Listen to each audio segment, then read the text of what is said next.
So I want to welcome everyone today to episode 1 of our new podcast that's called Trust After Trauma. And there are so many different forms of trauma that we're all navigating through every single day. And some of the traumas feel really big, and some of them feel like we can navigate through them.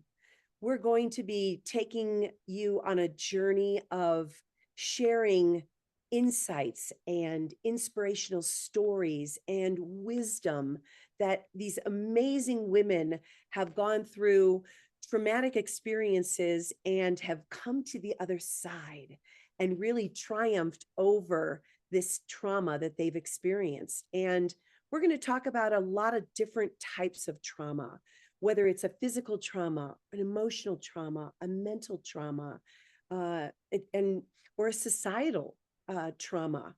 There's a lot of things that are going on in our workplace, in our school systems, in our financial institutions. And we really want to offer lots of different tools that you can put in your tool belt and be able to navigate through life's challenges and come out the other side and experience a deeper sense of peace, a deeper sense of harmony within yourself, a deeper sense of love of all that you are here to be and do and give. And so I want to introduce myself. I'm Janet Grace Nelson. I am the founder and president of Grace's Place Foundation. And it was founded in November of 2020. And as a domestic violence advocate, I saw that there was really a deep need for additional resources to be offered and presented to the women and their families, the children especially, that were navigating through forms of abuse and were not able to get the help that they needed. So Grace's Place was founded and born with that intention. And you can find out more about Grace's Place at gracesplacefoundation.org. But I want to share today a very special guest in our episode 1. Rileagh T. Chase is a brilliant life coach, and she's a master certified coach with an international coaching federation, the founder of Chase Leadership and Coaching Academy, and the creator of Chase Business School.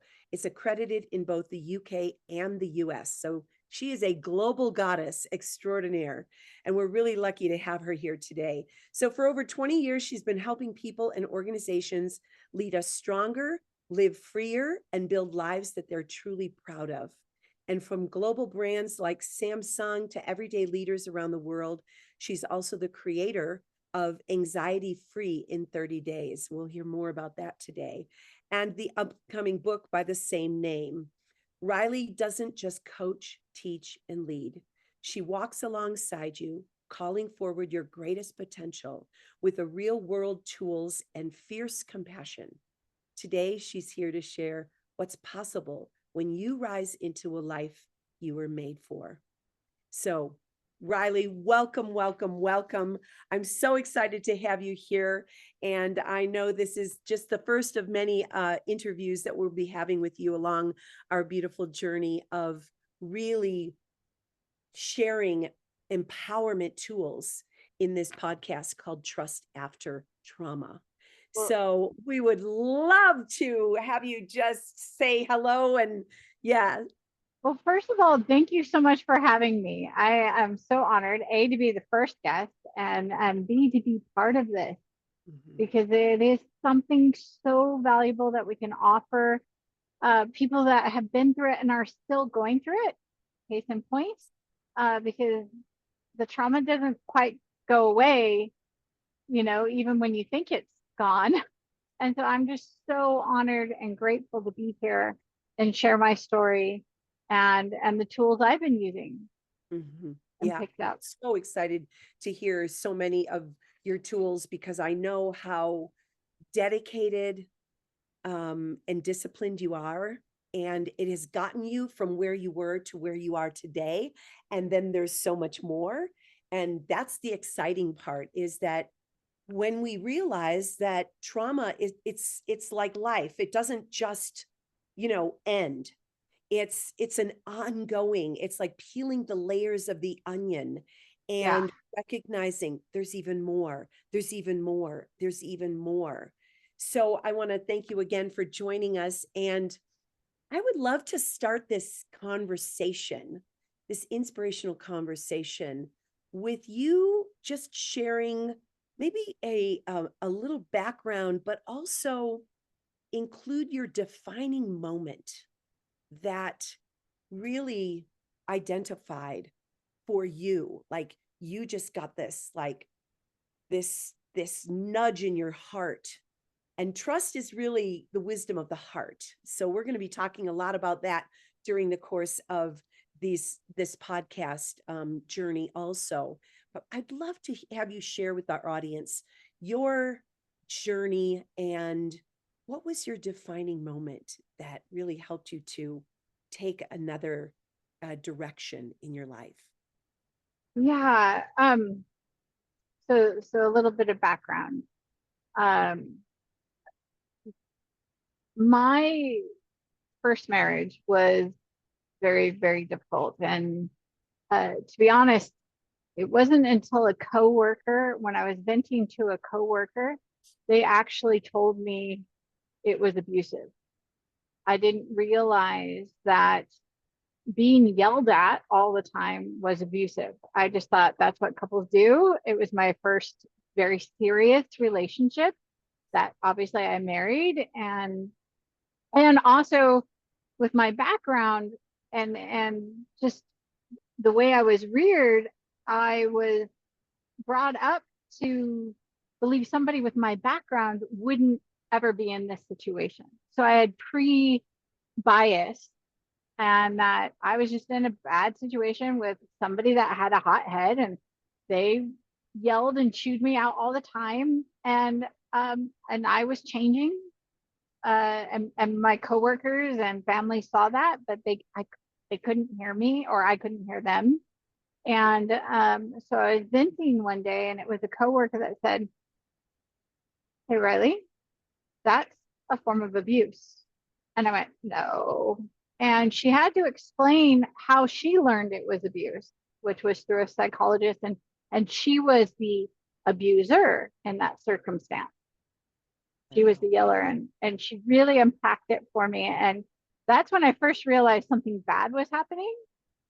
Mhm. It still took 2 more years to have that defining moment. And I had already been in this relationship for, well, it ended up being 10 years by the end. Mhm.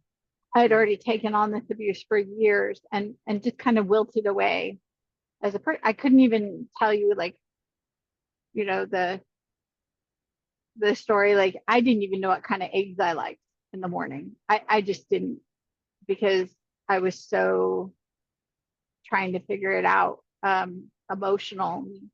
But I had my daughter, and she was 9 days old, and I was holding her, and he was yelling at me, and I looked at her, and I looked at him, and I looked at her, and I looked at him, and went, "She's going to think this behavior is okay, and she's going to marry somebody like this." And that was the moment. I can't let her believe this. Right. And that was the moment I made the choice to get out of the relationship. Now, if anybody's been in a divorce, it doesn't happen that fast. If it does, good for you. It didn't for me. It took me 9 months. I had my stepson, who I love and adore and still cherish, and he still calls me mom, in my life. And I couldn't just abandon him in that situation either. Yeah. Yeah. And so it took me 9 months, and it took him being quite a very strong young 15-year-old to say, he said this to me while we were shoveling snow one day. He Mhm. said, "You won't leave him unless I leave. I'm leaving next week. I've contacted my mom." So two defining moments, really, truly. And then it still took 3 months after that. Mhm. But yeah, so 9 months after that first moment. Yeah. Well, oh my gosh, thank you for sharing that. And there's a current movie that was just released last year, and it's called It Ends With Us. Yeah. And what you're sharing was very, very similar. And there's so much courage that goes into making the decision, making a defining moment can be a defining moment, but if you don't make a decision that this isn't okay and this is not how I want my daughter to understand, relationships and what does it look like to have a healthy relationship, it takes the layers and the layers within yourself. It's not we call this trust after trauma because the layers of trust are even layers within your own heart. There's a whole journey that we will also unpack during our podcast life here. And you know empaths are, just like you were saying, you didn't even know Yeah. what kind of eggs you liked because you're so focused on the other person or the other people. And it's so essential. And especially for us women, you know, God bless our mothers. We're here in the month of, Mother's Day month. And our mothers did the best they could Yes. based on what their mothers taught them, and their mothers did the best they could based on what their mothers taught them. And we're just doing the best we can with what we know. And our children, our daughters, potentially, or even our sons becoming mothers and fathers, will also have another layer of doing a better job or taking some of these tools and implementing them into their relationships, into the next generation, which Yeah. is what this is all about. It's like let's put more conscious tools into our tool belt so that we can really help the next generation to really become free of abuse. Every Exactly. Yeah, Yeah. yeah. Yeah. So It's so funny what you said triggered, you know, a thing that as a mother, one of the reasons I think it took me so long was I was so, with that empathy, I mhm, was so worried that somehow the courts would side with him and I could no longer protect her. mhm. And Yeah, that it's one of the reasons why I couldn't leave. I wouldn't leave for my son, and then mhm. I wouldn't leave for my daughter. Right, right. And I know that women have an innate genetic predisposition to compassion and empathy. And it's, we have the ability to give life. And just like what you're sharing, it's like Yeah. to give life to our children, to give life to others. And it's another reason that we are presenting this podcast Yeah. because life really is um courting us and nudging us to become even better than we were yesterday. And it takes us and our ability to build our trust muscle, not only trusting in ourselves, trusting in life, and then Mhm. trusting others. um Process there's and many, trusting the many layers, process of and life. trusting the process of life. Yeah.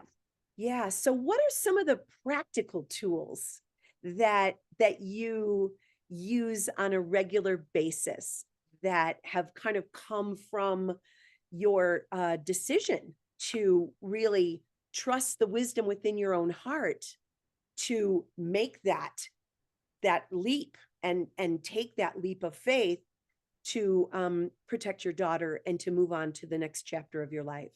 Yeah. So some of it was the fact that I can be very diligent and stubborn, even in that. And when I had made up my mind to do it, I was holding to it at the back of my mind. And so when the opportunity came about, he threatened to leave. And I said, if you leave, I will sign divorce papers. And he left.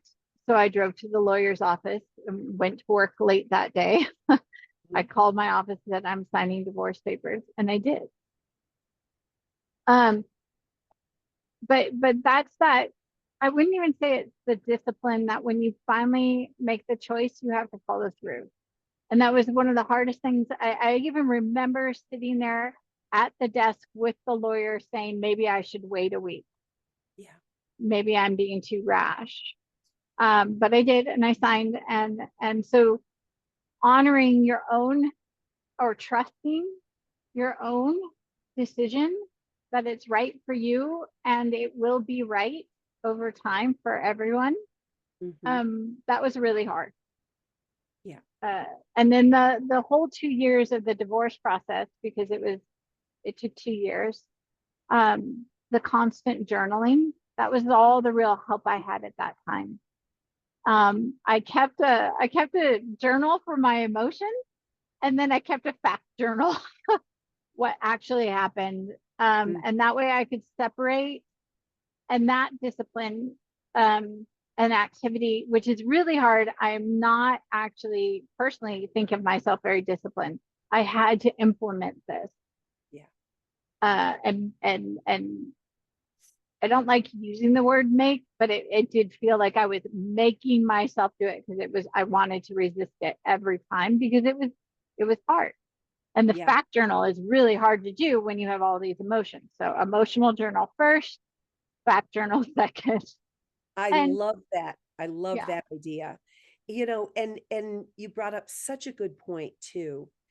The when we make ourselves do something, literally what you're sharing too is that your why are you doing this? To protect your daughter, to protect your son, to move your life into a more positive, direction.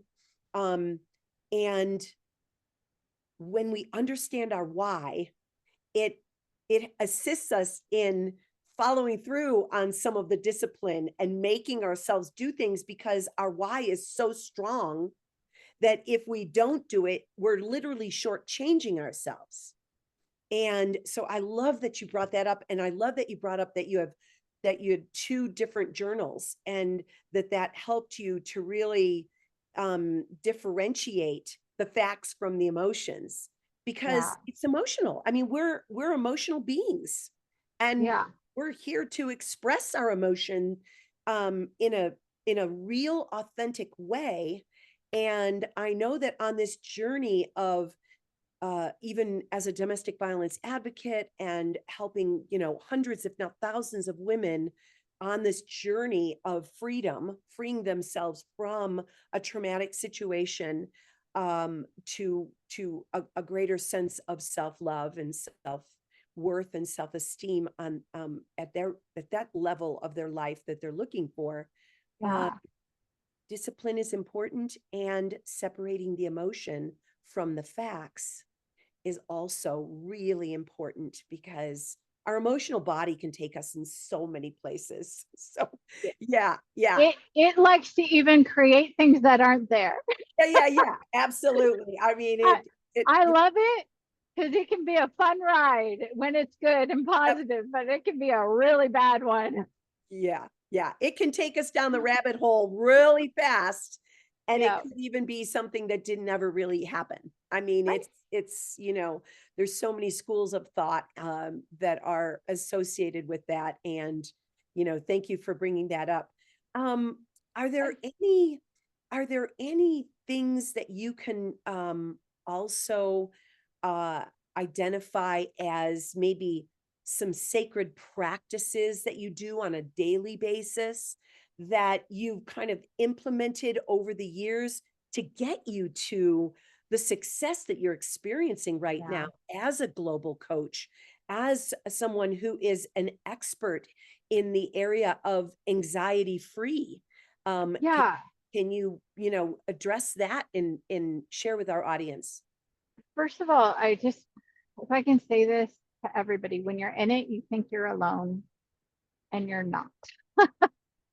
And I am, I was maybe not so much anymore because I realized this. I was fiercely independent, and whether it's a coach like Janet, you coached me, right? Years later, but you coached me, about 4 years, 3 or 4 years after I had the divorce, and and it wasn't for that, but those things came out, and so the help and support that you can get from whether that be a psychologist or a coach, I wish I had done that sooner. I think my I would have trusted myself after that trauma sooner. Yeah. That being said, you're going through a grief process, Mm-hmm. and so the for me, part of that grief was I was left in ruins emotionally and with anxiety to such a high level, I was paralyzed. And I constantly thought I was getting in trouble for things that, like we said, the emotions would go down the rabbit hole.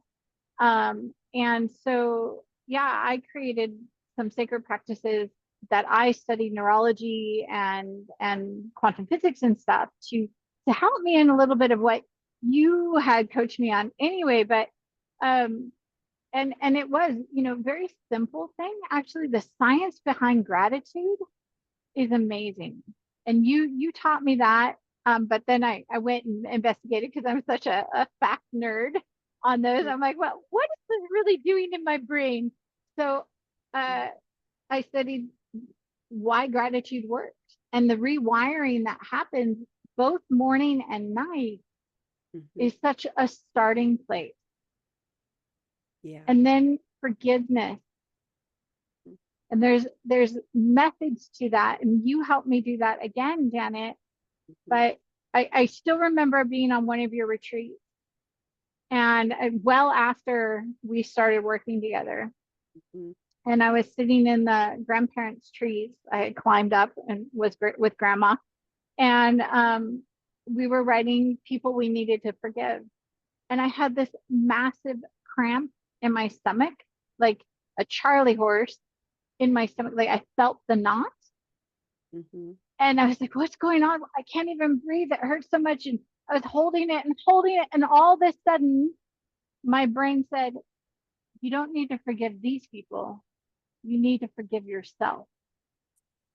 And the minute that thought washed through me, my whole body relaxed and the knot went away. And I started crying. I started crying. And I'm better at it now, but I'm not somebody that actually likes to cry because I was, you know, gal pal, tough girl between two brothers, total tomboy, never would have worn pink. Um, and so like, and the freedom that the forgiveness gave to accept that I did put myself in that situation, Mm-hmm. but I have learned from it, and that is something I can forgive myself for because I Yeah. chose to learn rather than stay. Yeah. So, And um, that's really hard, even right now, to go, yeah, forgiveness is a daily practice. yeah. Yeah. You know, it's when you have such a profound experience like that. And then, I say to my clients all the time, if it feels good and it creates, space for yourself and it creates a sense of deeper self-love, do it again. Yeah. Again. Like it, then that's why they call it a practice. And, forgiveness is actually the seventh of the 7 daily sacred practices that I Right. addressed, and been practicing for the last 20 years. Um, and it's like taking a shower. It's an internal shower. And we do this at the end of the day when we say, God, source, creator, whatever your words are, your way of understanding the higher source of yourself, what is mine to forgive, so that you can just let that go before you go to sleep. And I promise you, if you do put that into practice, you will sleep so much sounder and Yeah. is so much more peacefully. And it's really so profound when you find these practices that are they're not like, oh, I've got to go to the gym and I've got to lift a 20-pound No. weight in order to build this muscle. These are muscles that we're building, again, muscles of trust. These are all elements of us building more muscles of trust, so that we can trust ourselves above the voices and the distractions outside of us right now. Yeah. And I just want to reiterate, because anybody watching this, they're like, yeah, I've heard gratitude. Yeah, I've heard forgiveness. It's too hard for me. It I will just want I want you to, Janet had to coach me on this. I honestly, for my gratitude, I had to say things like, I have all my fingers and my toes. And I've coached somebody who didn't have all their fingers and toes. So we had to say, we have all the fingers and toes I do have. Right. It was, I know that the, and the forgiveness piece, it's constant, and I'm still forgiving myself because I still have resentment sometimes. That, please know that even these tools I'm mentioning, Mm-hmm. I know how hard they are. Yep. Yep. And me too. And, just like you were saying, forgiveness is a never ending practice. Yeah. And my spiritual life coach, who I started working with after my divorce, which today, May Day, is 20 years since I stepped into the next chapter of my life and Wow. said, this is no longer this relationship is no longer serving and supporting what I know that I'm here to do and to be and to give and to have. So it's a profound day, and I'm so glad to be in this conversation with you, Rileagh. And, one of my spiritual life coaches, who I worked with one-on-one for 5 years, she would say, as long as you're breathing, you have forgiveness work to do, because we have Wow. 60,000 to 70,000 thoughts a day. And not all of them are kind and loving to someone else or to ourselves. Our No. self-talk is one of the things that is, our greatest detriment if we don't stand guard at the portal of our mind and not listen to that negative self-talk. And Yeah. so part of what we're going to be sharing on this journey of trusting after trauma, are so many tools like that, like really watching your own self-talk. And so, Rileagh, can you share a little bit about your anxiety free in 30 days and how our audience can find you after listening to this conversation today? Absolutely. Absolutely. So the anxiety free in 30 days, just so you know, is when because even though I have a degree in psychology, and I definitely believe in support, at the time I couldn't afford going to a doctor. And I'm not somebody that believes in putting lots of chemicals in my body. For me, Mm-hmm. it is absolutely okay for anybody else. I'm highly allergic to so much stuff, Mm-hmm. which is its own form of trauma, actually. Another episode. Yes. Um, so I was in that place where I had to do something. And so I did all the research and used the tools that you taught me, as well as hundreds of um, references about how the brain works and all the study and neuroscience and stuff. And so I wrote this program for myself originally, just for 30 days. Um, and it was really funny. The first 15 days, I had my first 15 minutes of no anxiety. And had anxiety about not having anxiety because I was so used to it. And so uh, that's where I realized the coaching process is so important because not only are we mentally addicted to our anxiety, we're physically addicted. And I did research on that. And then from there, I was already coaching people, but I found that this is a problem for everyone right Mhm. now. Mhm. Uh, could have been COVID. COVID elicited a whole bunch of anxiety because we only had time with ourselves and thoughts. And now we're back in society and there's social anxiety. There's so many things. Yeah. And so that I'm finishing my book on it Mhm. to get out to you guys if you can't have a coach. And that way you have a resource and you can find me at Mhm. rileaghtchasecoaching.com. Mhm. And I teach coaches how to coach the anxiety free, as well as I teach or I coach to do it. So you have a Mhm. partner in the process, and it's not easy, but that's why the partner process is so helpful. And then you'll have the book if those resources don't work for you as well. So as soon as the book's out, look at my website and it will be there.